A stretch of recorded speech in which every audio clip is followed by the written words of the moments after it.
And I also want to make interest payments on car loans tax deductible, but only if the car is made in America.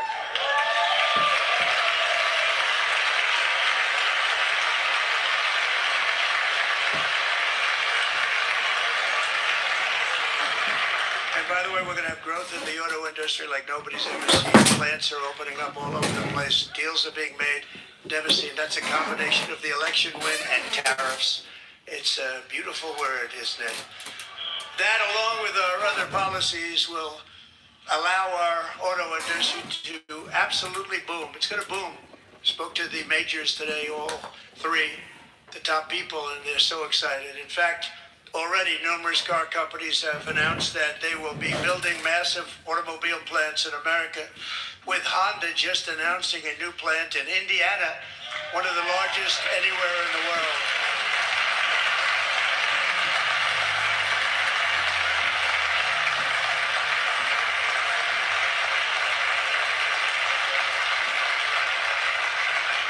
And this has taken place since our great victory on November 5th, a date which will hopefully go down as one of the most important in the history of our country.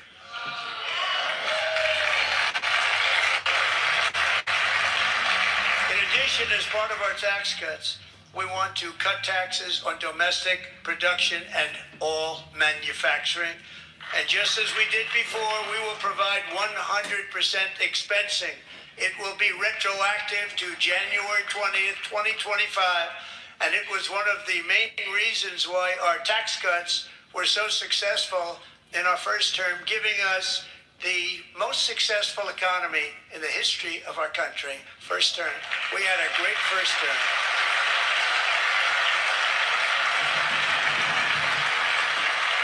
If you don't make your product in America, however, under the Trump administration, you will pay a tariff, and in some cases, a rather large one.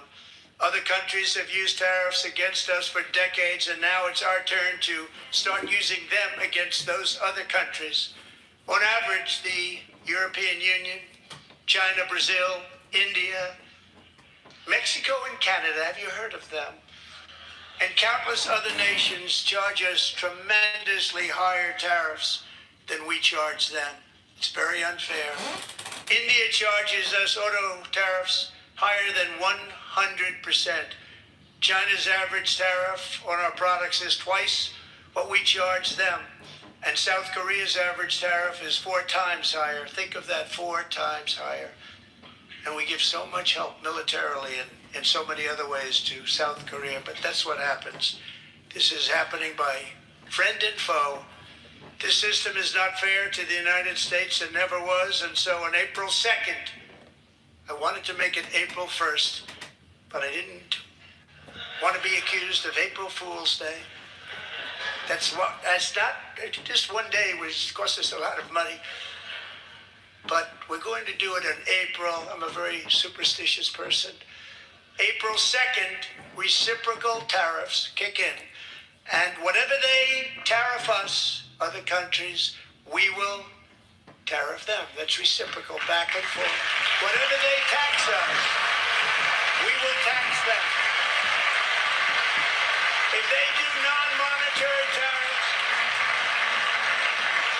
to keep us out of their market, then we will do non-monetary barriers to keep them out of our market. There's a lot of that too. They don't even allow us in their market. We will take in trillions and trillions of dollars and create jobs like we have never seen before.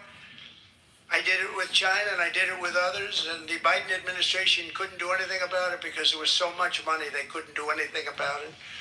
We've been ripped off for decades by nearly every country on earth, and we will not let that happen any longer.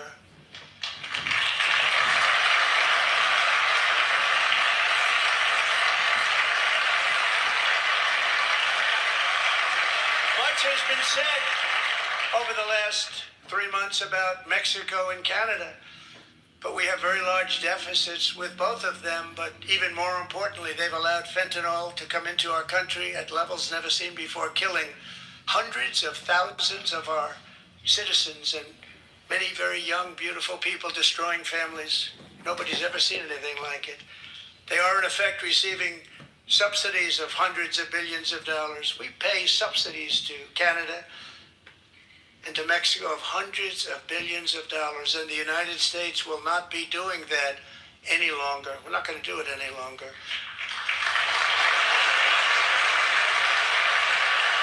Thanks to our America First policies we're putting into place, we have had $1.7 trillion of new investment in America in just the past few weeks. The combination of the election and our economic policies that people of SoftBank, one of the most brilliant anywhere in the world, announced a $200 billion investment.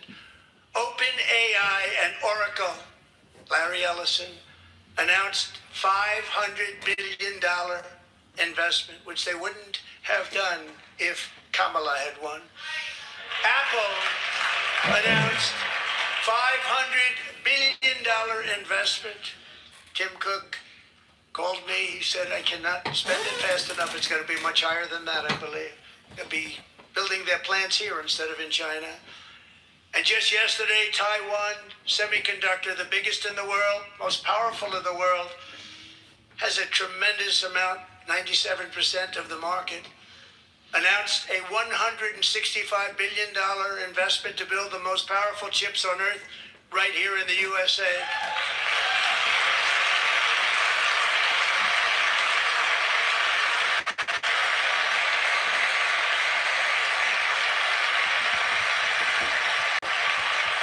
Giving them any money. Your CHIPS Act is a horrible, horrible thing. We give hundreds of billions of dollars, and it doesn't mean a thing. They take our money and they don't spend it.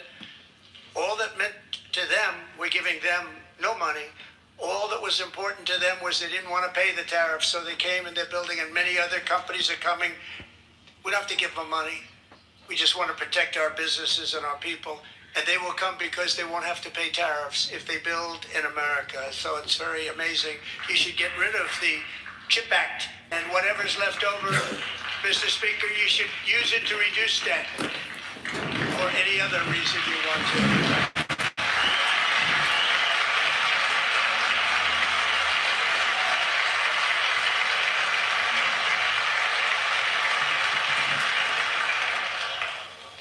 Our new trade policy will also be great for the American farmer. I love the farmer.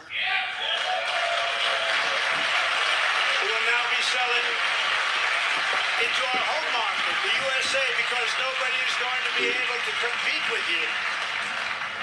Because there's goods that come in from other countries and companies. They're really in a bad position in so many different ways. They're uninspected. They may be very dirty and disgusting, and they come in and they pour in and they hurt our American farmers. The tariffs will go on agricultural product coming into America, and our farmers, starting on April 2nd, it may be a little bit of an adjustment period. We had that before when I made the deal with China, $50 billion of purchases, and I said, just bear with me, and they did. They did. Probably have to bear with me again, and this will be even better. That was great.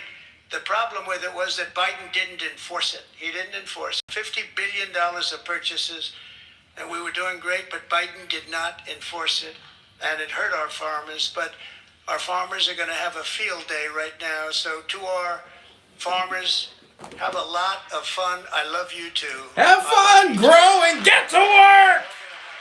Get to work!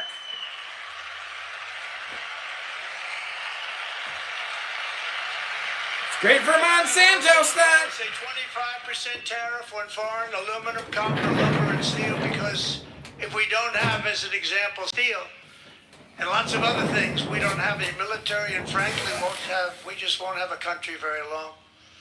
Here today is a proud American steelworker, fantastic person from Decatur, Alabama, Jeff Denard. Has been working at the same steel plant for 27 years in a job that has allowed him to serve as the captain of his local volunteer fire department, raised 7 children with his beautiful wife, Nicole, and over the years provide a loving home for more than 40 foster children. So great, Jeff.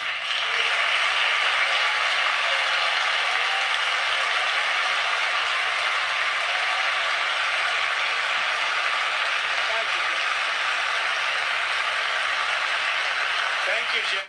In a world filled with nasal congestion, one hero rises. Afrin No Drip Aller. They're about protecting the soul of our country. Tariffs are about making America rich again and making America great again, and it's happening, and it will happen rather quickly. There'll be a little disturbance, but we're okay with that. It won't be much. No, you're not. Oh. And look where Biden took us. Very low, the lowest we've ever been. Jeff, I want to thank you very much. And I also want to recognize another person who has devoted herself to foster care community. She works so hard on it. A very loving person, our magnificent First Lady of the United States.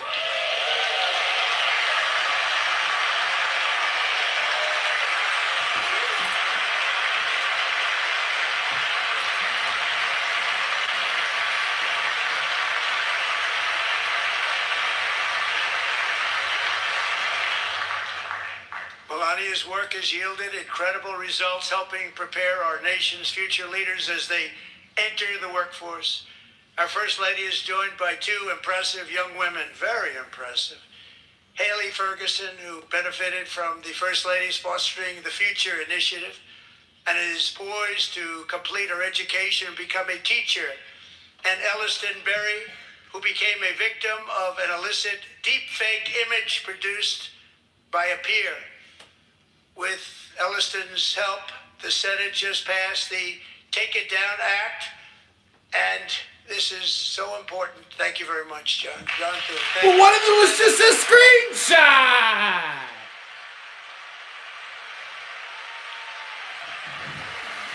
Thank you all very much.